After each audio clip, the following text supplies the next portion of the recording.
বাংলাদেশ জাতীয় স্বেচ্ছাসেবক দলের অন্যতম নেতা জনাব রাজিবুল হাসান মল্লিক বাড়ি ও শহীদ নাজিম উদ্দিন ও উচ্চ বিশ্ববিদ্যালয় কলেজ মাঠে 22শে ফেব্রুয়ারি 2026 বিএনপি ইফতার মাহফিল ও দোয়া অনুষ্ঠিত হয়েছেন। সকল দলের নেতাকর্মী উপস্থিত ছিলেন।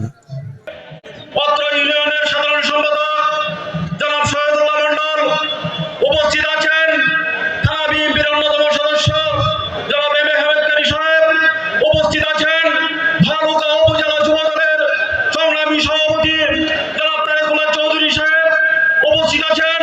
ভালুকা উপজেলার সংগ্রামী সাধারণ সম্পাদক জনাব রকিবুল হাসান রাসেল ভাই সহ থানা পর্যায়ের বিভিন্ন নেতৃবৃন্দ ও সাতকাল মল্লিকবাড়ি ইউনিয়নের সকল অঙ্গ সংগঠন নেতৃবৃন্দ সকলকে জানাই আমার প্রাণপ্রিয় সংগঠন বাংলাদেশ জাতীয়তাবাদী যুব দল ভালুকা উপজেলা শাখার পক্ষ থেকে রক্তিম শুভেচ্ছা ও অভিনন্দন। সংগ্রামী নেতৃবৃন্দ, বক্তব্য সিনিয়র নেতৃবৃন্দ রাখবেন। আমি তাই আমার বক্তব্য দীর্ঘায়িত না করে ওনাদের মূল্যায়ন সময় নষ্ট করতে চাই না।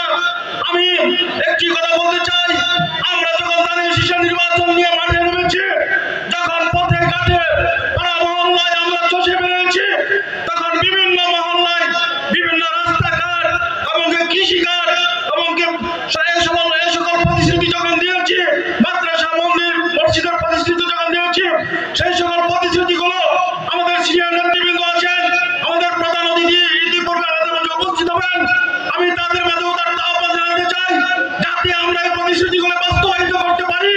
আমাদের এই সাতকাল মল্লিকবাড়ি, বিশেষ করে আমাদের মল্লিকবাড়ি ইউনিয়নের সমন্বয় কমিটি তারেকুল্লাহ চৌধুরী শহীদ জেলার নেতৃত্বে আমরা যেমন ব্যাপক প্রিয়ঙ্কর বিজয় অর্জন করতে পেরেছি, সেই সুবাদে আমাদের ইউনিয়নের প্রত্যেকটি মহল্লায় প্রত্যেকটি এলাকায় যেমন রাস্তাঘাট থেকে স্কুল এবং মসজিদ মাদ্রাসা মন্দির উন্নয়ন সাধিত করতে পারি, এই উদাত্ত আহ্বান ব্যক্ত করে আমি আমার সংক্ষিপ্ত বক্তব্য শেষ করছি।